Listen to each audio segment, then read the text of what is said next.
lovely to be with you today. I'm going to start by introducing myself because I know that some of you might not know who I am.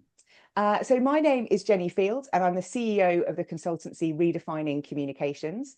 I've spent about 20 years of my life working in communications. I worked inside organizations for about 15 years before setting up Redefining Communications.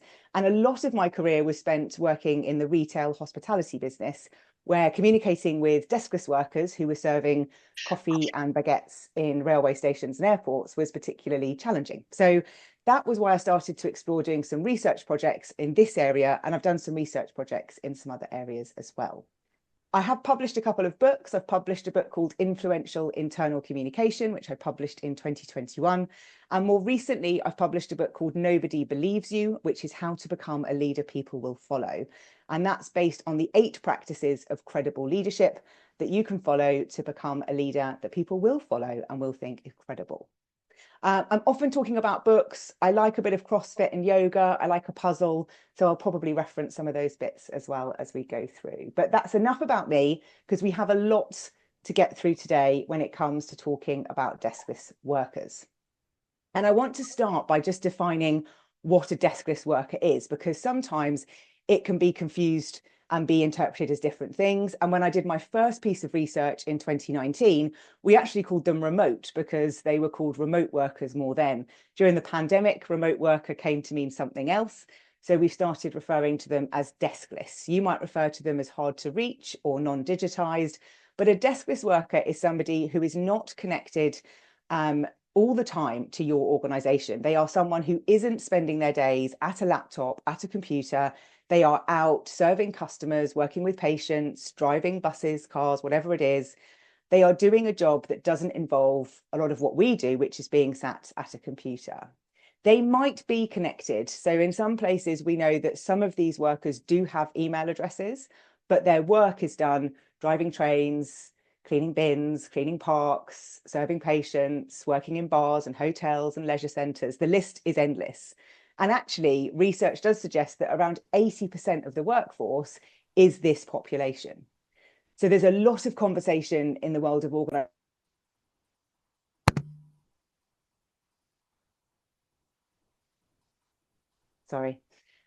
There's a lot of talk in the world of culture and communication that talks about the return to office.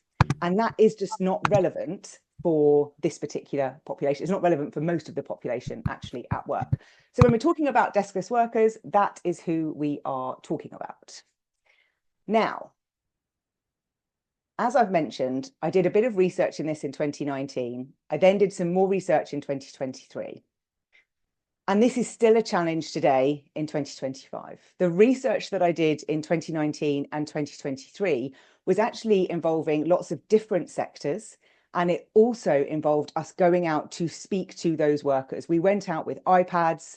We went and visited these different deskless workers in the places that they work. And we spoke to them and we asked them to complete a survey. We did this on both of the surveys so we could track a difference.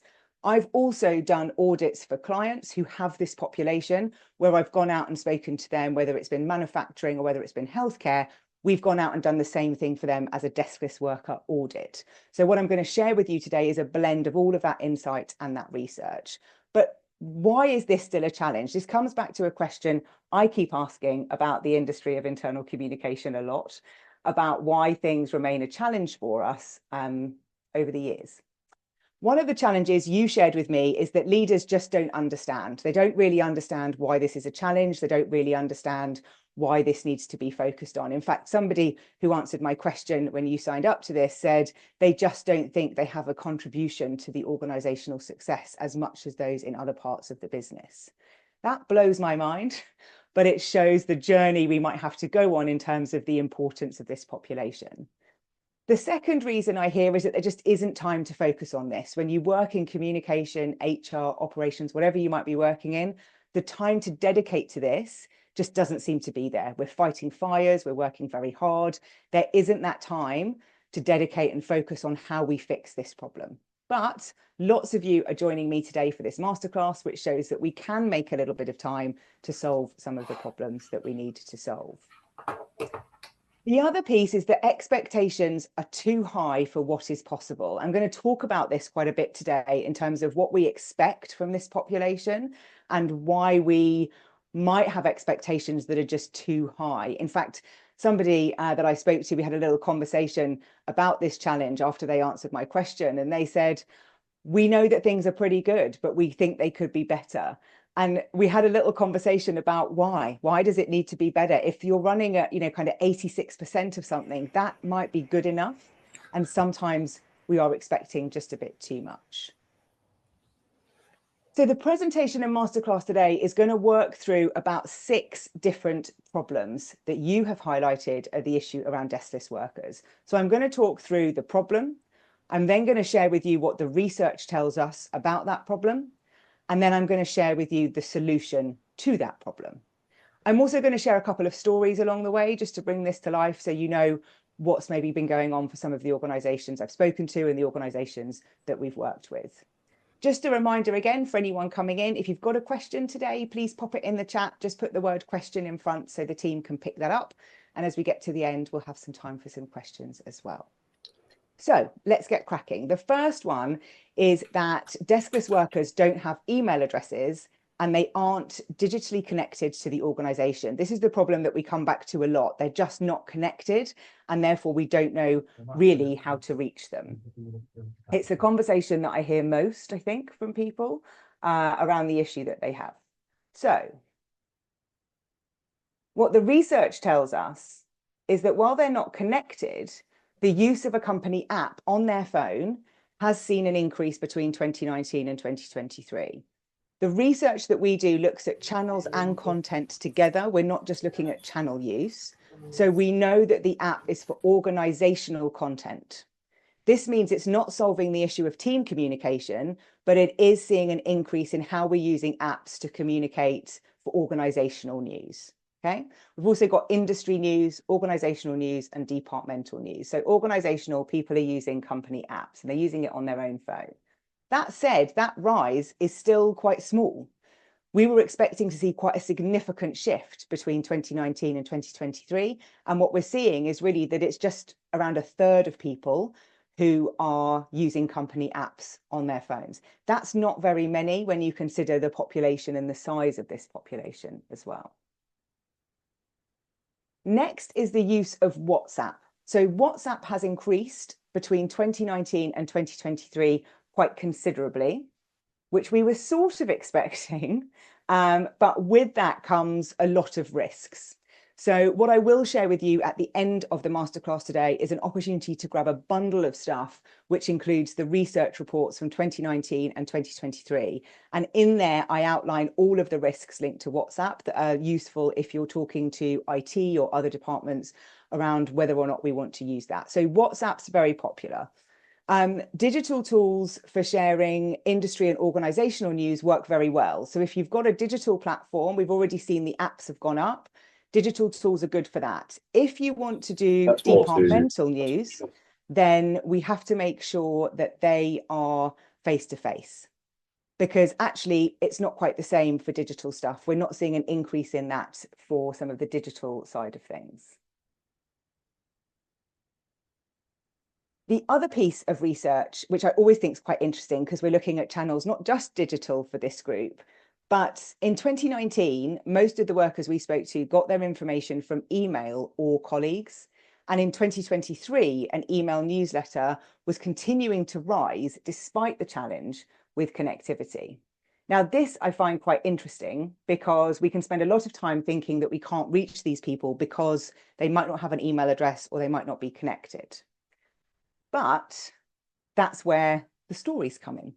So I was talking to somebody who runs internal communication for a pizza firm, and we were chatting about email newsletters, and they were sharing their case study at an event. And what was really interesting to me was that they were able to create a solution where people could subscribe to the newsletter that they were sharing. They'd got to the point where they had honed the content of that newsletter so much that people wanted to subscribe to it, even though they weren't connected with a company email address. And I'll talk about content, I'll talk about what we need to do with that as we go through. But what was interesting to me was that they'd sort of opened up that gateway where they'd got rid of this blocker of having to have a company email address, and actually people could subscribe to it and become part of it as managers were forwarding it on to other people in the team.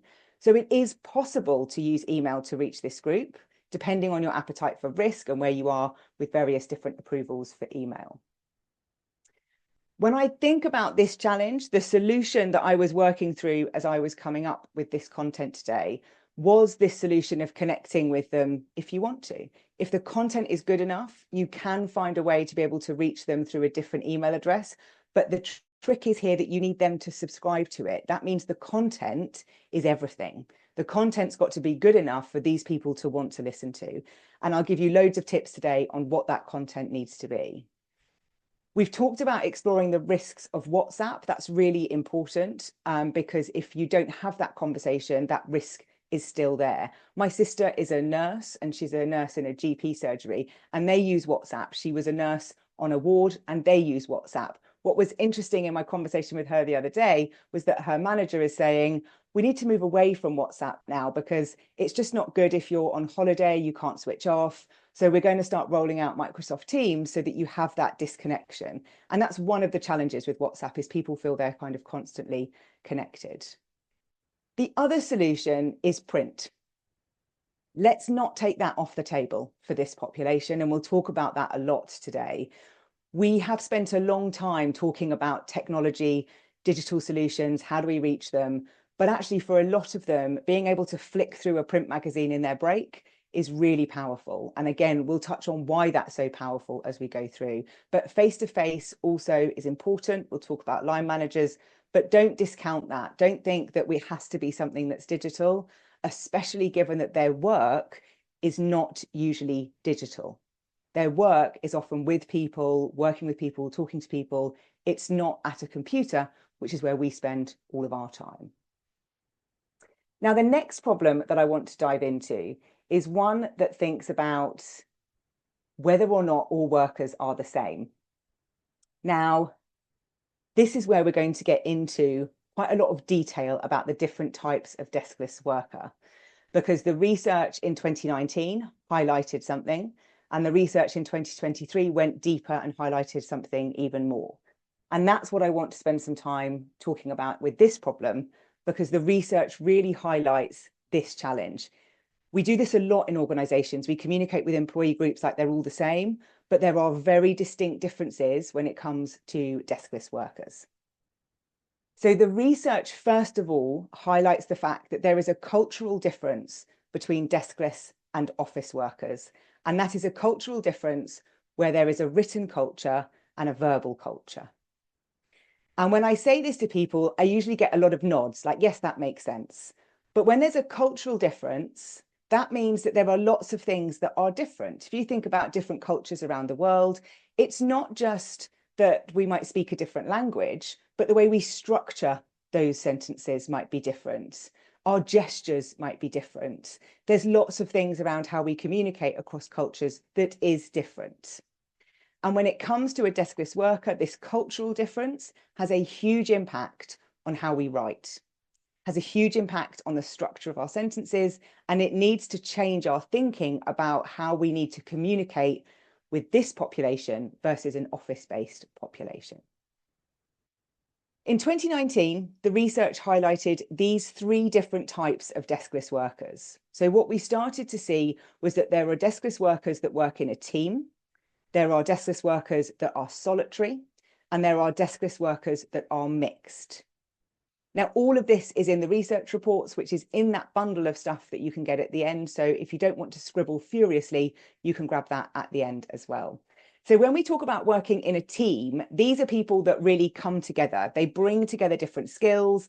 They're working as a true team. So think of like a fire service or an ambulance crew or maybe a police force. They're coming together and they're working as a team. Now, that means that their communication is linked to the tasks that they're doing, and they're working as a team. So they're communicating about the things that they're trying to solve together. When we look at something that's mixed, this is more hospitality. So they might work as a team at times, but they might work on their own in others. So it means that their interactions with each other are a mix of work and social. And this dictates where their access is to content and news and information and how they get that. The third one is solitary. So these are people that don't need anybody else to do their jobs. If you think about a bus driver or a train driver, these are people that are solitary workers. Their work of driving is carried out on their own, and they only see people during their breaks. Now, that means that they don't see people while they're technically at work. They see people when they are on their breaks. And that distinction is important because we come back to this cultural difference where for office workers, that break and work is very fluid. It's very unusual for us to have a very strict, I'm going on my break. It's more likely that you're probably grabbing lunch and eating it at your desk while having a cup of tea. We don't necessarily have that line distinction that they have. So that was what we uncovered in 2019, was these different segments. And we could see in the research that these different groups were telling us they had different levels of information to do their job well. It depended whether they were mixed or solitary or team. We could see differences in that.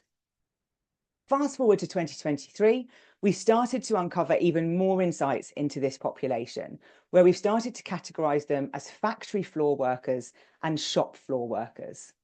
And this difference links to their interaction with customers, and it links to their customer needs based a little bit more. And this also links to the content that you are sharing with them in a communication or an HR function. So if we look at a factory floor worker, this is somebody that might work in manufacturing, might be someone working in nursing, police work, paramedic, those things. These people are very connected to the task that they are doing. They might have little customer interaction, manufacturing, or their customers are needs-based. So their customers are coming to them because of a need. Think about healthcare, police, that sort of thing. So that's their interaction. They are often higher paid and they tend to be more securely employed. They also are likely to have additional qualifications and some sort of technical knowledge. Okay? When you're a factory floor worker, this means that your connection is to the task. It's to the skill that I'm doing. It's to the thing that I'm proficient in and I'm able to carry out. Where I work and do that is often less relevant, because where I work and do that is often dictated by where I live. It's not necessarily that I've chosen to go and work for that particular brand or that particular NHS trust or that particular police force.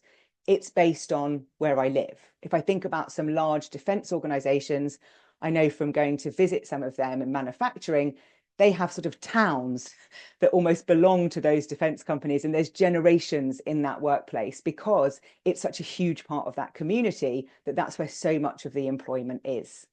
So those are our factory floor workers. They are connected to the tasks and the skills that they have learned in order to do this. Then we have a shop floor worker. These are people that might work in retail or hospitality. Their customer interaction is choice-based. I'm coming in to get a coffee, thank you very much. And we're having that interaction. These people are more connected to the brand. So they're more connected to the product that they're trying to sell. They're interested in that. Their values align to that. They've chosen to go and work for that brand in order to sell that coffee, sell those shoes, sell that furniture. They tend to be slightly lower paid and they're more likely to be part-time. So there's almost less barriers to entry into this work, if you like, than there is for some of the others. But because I'm connected to the brand, I care more about what it is that I'm selling. I care more about the values, the vision, the purpose, what this product is about, what it stands for. I care about that because I'm selling that, or I care about that because I'm connected to that. And that's where it plays into what we do in communication.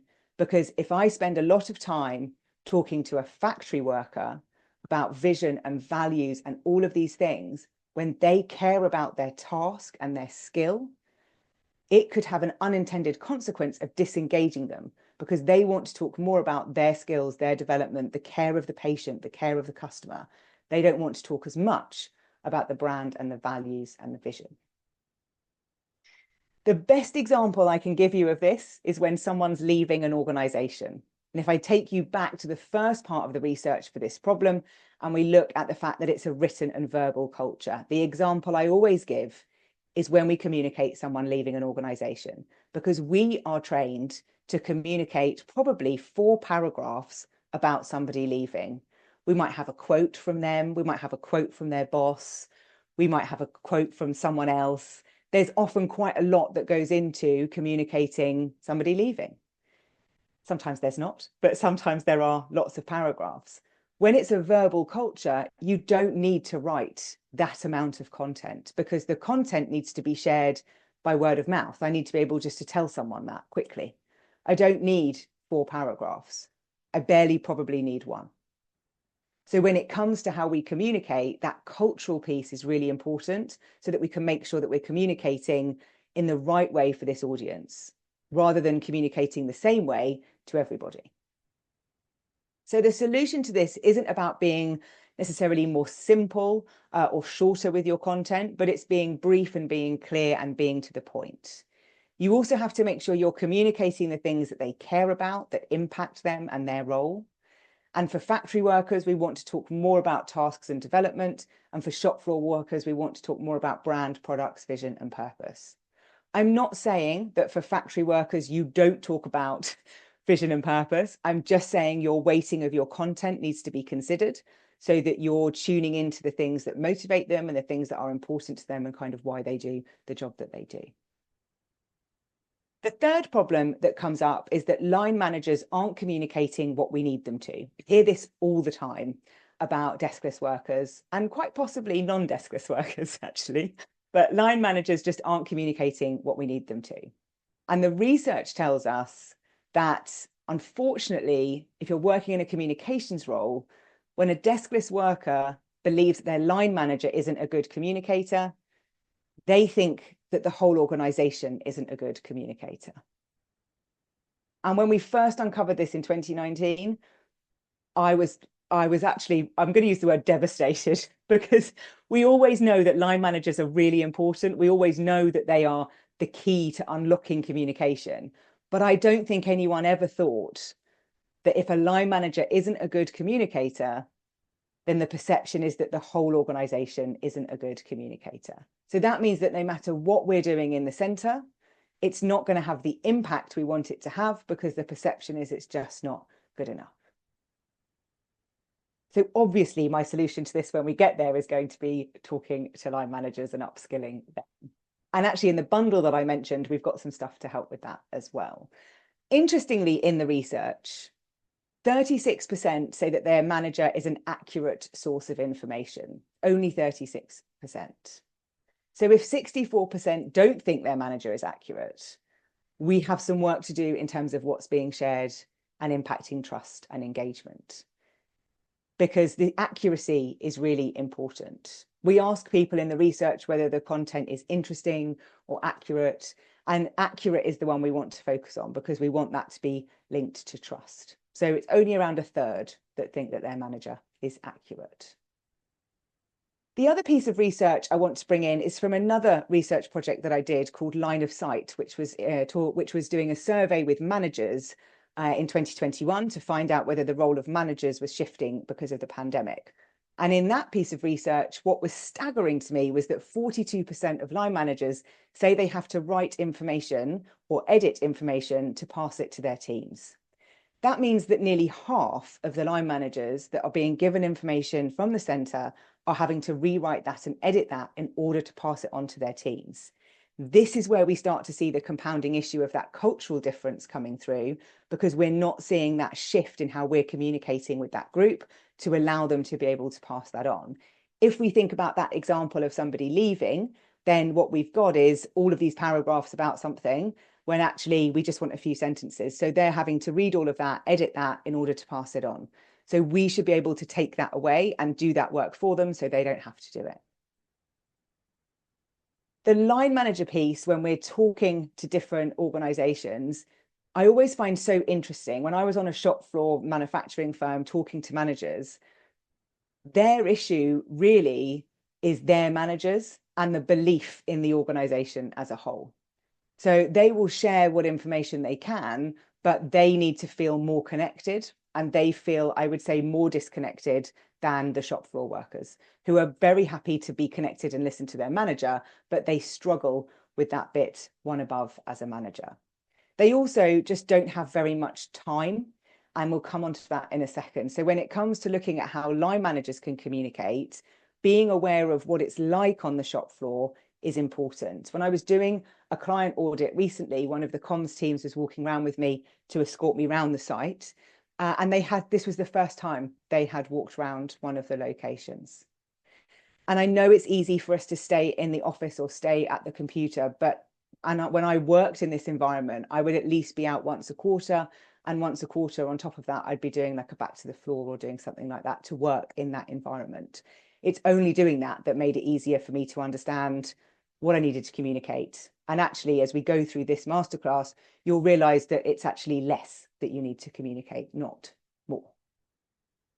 So the solution here is to think about how we can train line managers in communication and leadership skills.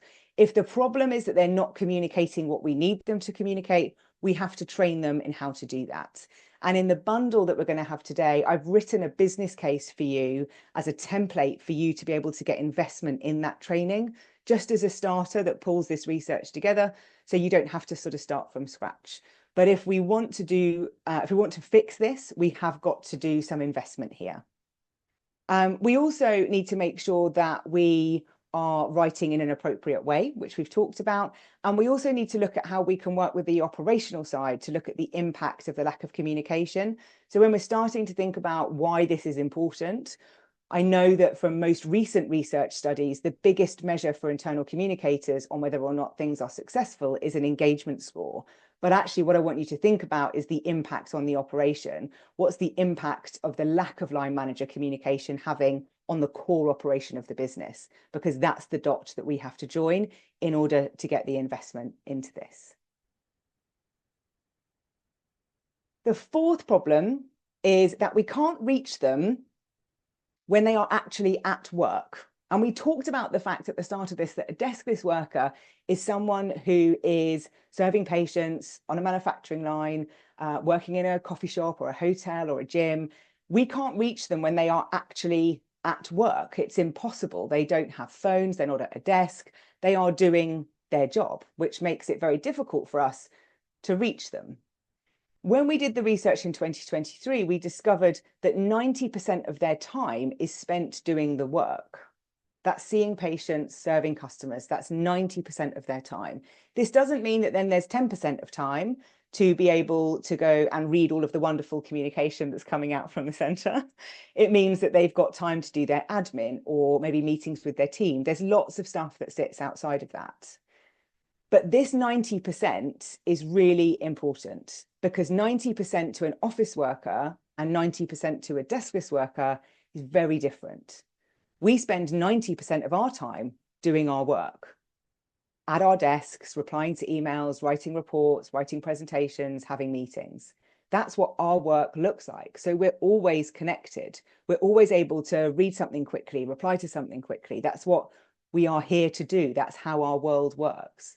But their 90% is with a customer, with a patient, on a shop floor, making a widget. It's a very, very different environment to the one that we are in. The other thing that's hard about reaching this group is that they have a thing called the third space. So third space is a term that was coined by socialist Ray Oldenburg to think about that space that's not work and not home. And for a deskless worker, this space is their canteen or their rest area or their locker room. That is a third space because it's not where they do their work. Where they do their work is on the manufacturing line. It's driving the train. It's serving the patient. My canteen area is not where I work. And so when we think, I know, let's put some digital screens in here because then we can reach them, they don't like that because it's not where they work. It's not their place of work. It's not how they complete their tasks. And third space is important because it's also something where we've got to think about what channels we can use in there, because we can communicate with them in third space. We just can't communicate with them in an intrusive way like digital screens, because how they work and how they do their job is just so different to us. Interestingly, When we talk about the channels that people liked, things like magazines were voted as most interesting. Things like notice boards are very useful. With this group of workers, they don't have very much autonomy over their time and work.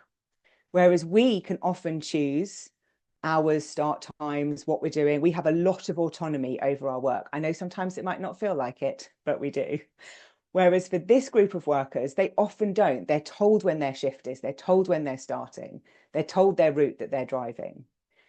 So when we then put up a massive digital screen where they can't choose to interact with that, we are taking away another level of autonomy. And as a human being, having autonomy is really important to us. So if we use channels that are magazines or face-to-face or notice boards, that's not taking away autonomy. I can choose to flick through a magazine. I can choose to go and read a notice board. I can choose when and how I want to interact with that. And anything we can do that gives them a channel that they can choose means that we are reinforcing that human need to have autonomy and sort of power over how you're living your life. So it's important to think about. I should also point out at this stage that this is research that was carried out to give you a broad understanding. There will be some anomalies to this. There will be outliers where digital screens will work brilliantly. But in our experience, we've seen it not work. And the example of that is where people working in a train organization unplugged the digital screens. They just unplugged them. And I think there was one story where someone said to me that somebody brought in an Xbox instead and plugged that in.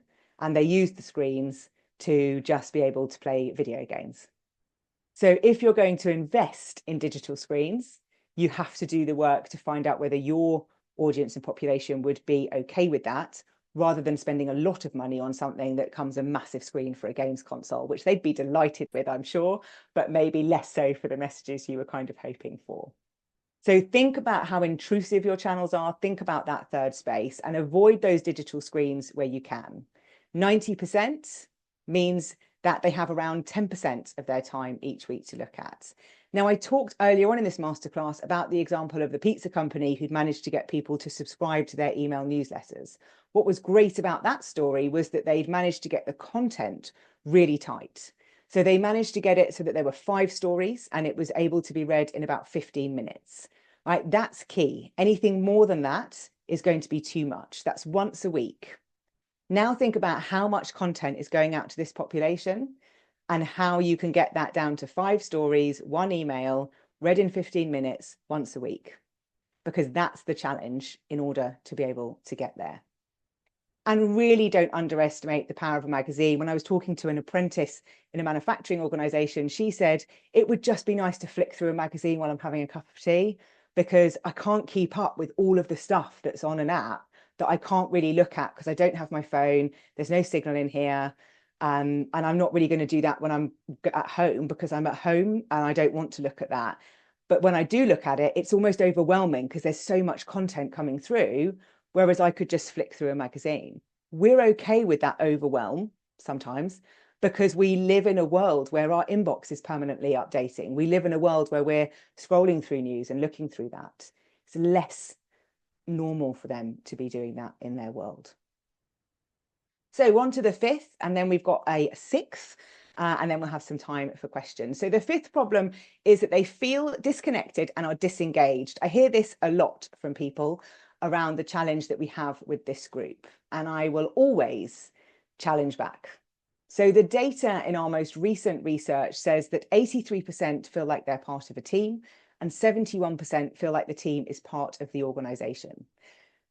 These are high numbers. And I said at the very beginning of this that sometimes our expectations are a bit too high. And this is where we're going to start to unpack that a little bit.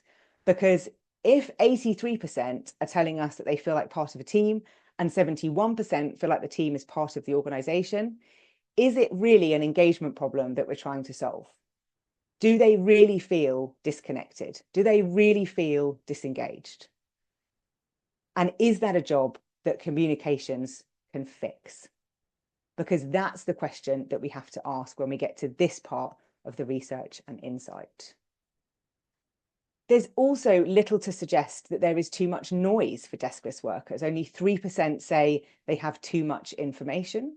That's probably because they just can't tune into it. And 16% have too little information about their department. They will listen to what they have to, they will listen to what they hear from their manager, and they will prioritize that over anything else. But there's nothing to suggest that there's so much noise going to them. And there's everything to suggest that actually they are pretty engaged and they do feel pretty connected. And if you've got scores that are in the 83 and the 71, that's okay. Because you're never going to hit 100, ever.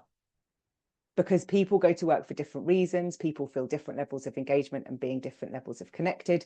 It's always different. So I want you to think about what is the problem we're trying to solve with this particular population. The other piece I wanted to bring into this is the question I almost asked just now, which is this a problem communication can solve? There is a lot more to engagement than communication. And we have to think about the whole employee experience in order to see what else is going on. So I've taken a little extract from my employee experience model, which I generally map to the employee life cycle, but I wanted to bring the 3 components of that here. Because actually the 3 things we're looking at are the relationships, so communication and culture.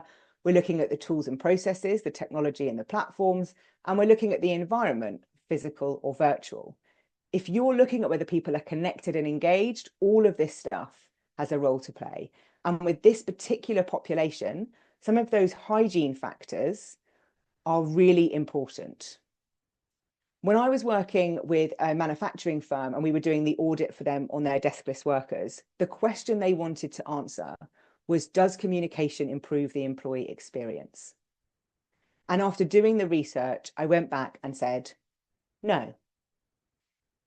That was the end of the discussion. It wasn't. They didn't really like that response. But as we dug into that, I was explaining to them that there are so many other component parts to an employee experience that communication alone cannot enhance that if the basics are not there.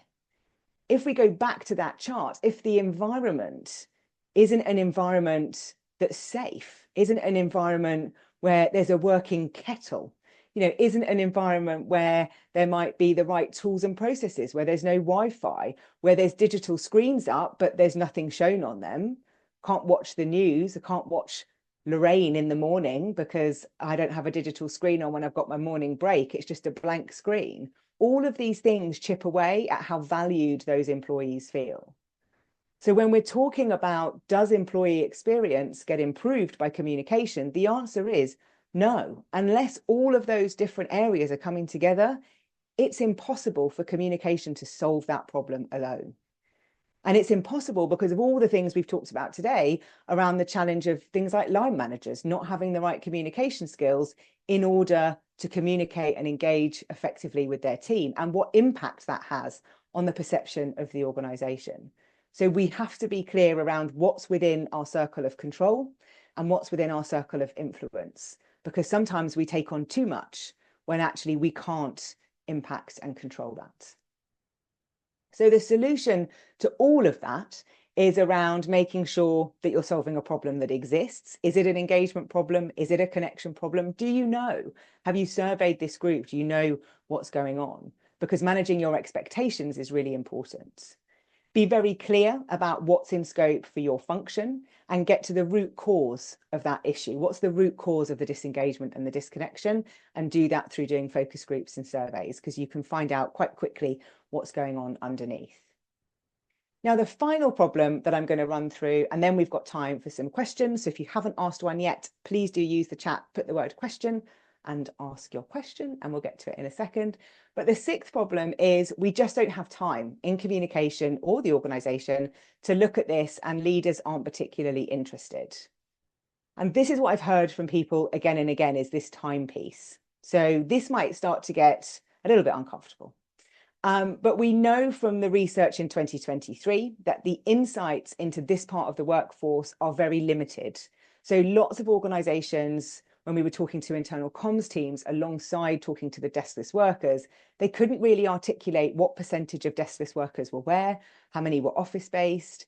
They didn't really have that knowledge and insight of all the different types of workers in the organizations. So this would suggest that strategy and planning time is needed more than ever.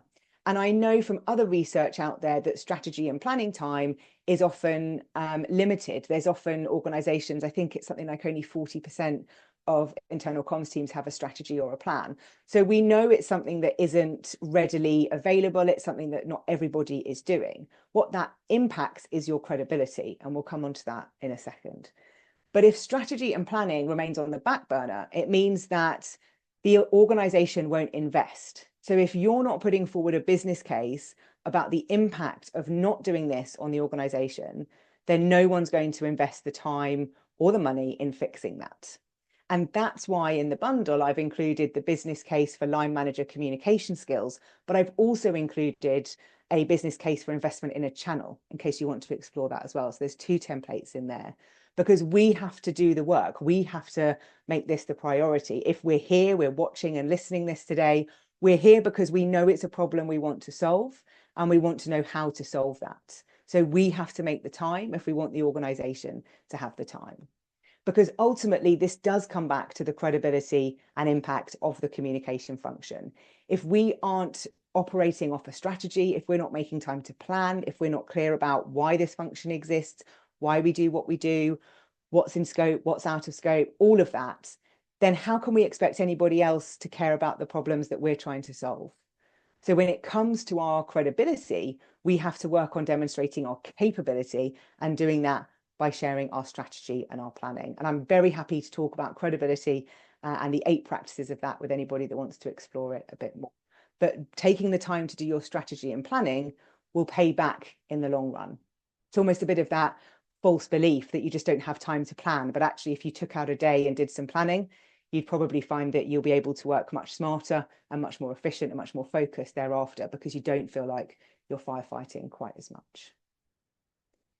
So I want you to have a look at creating some business cases where you feel like there's a need to do an investment. You have all of these component parts, that you've got all of the information you need in order to put that case forward, in order to be able to say, this is what we need to do and why. But it has to have organizational impact. How's it impacting waste? How's it impacting safety? How's it impacting labor? How's it impacting retention, absence? All of these things. What are the things that people are measured on at a senior level in your organization? What role do deskless workers have in that? And what role does communication play in enabling that? And to be that credible function, that's the stuff that we want to start talking about. So how can I help you solve this challenge? Now, I have to say a huge thank you to everybody that answered my question after you registered for the masterclass, sort of came back a few days later saying, what do you actually need? Like, what would be useful in order to help you solve this? Would it be a course? Would it be a workshop? Is it influencing leaders? There was lots of discussion about what it might be.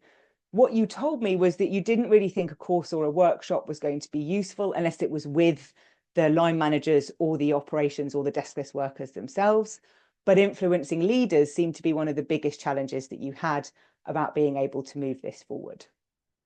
So what I've created is a deskless worker communication toolkit. It's such a snappy name, I know. And Jess is going to pop the link to this in the chat for you. And in this, you've got the 2 research reports from 2019 and 2023.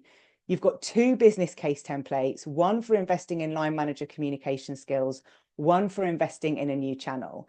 And as I was writing that second business case, I suddenly thought, I need to include some guides in here about how to measure digital channels, because sometimes that's our blocker about how we can show that measurement. So I've added in a guide to digital, put my teeth in, a guide to digital channel measurement in there, which includes a step-by-step framework for you to look at your channel measurement, like adoption and engagement and all of those things. So you can grab all of that. It's £79 and it's available on the website today.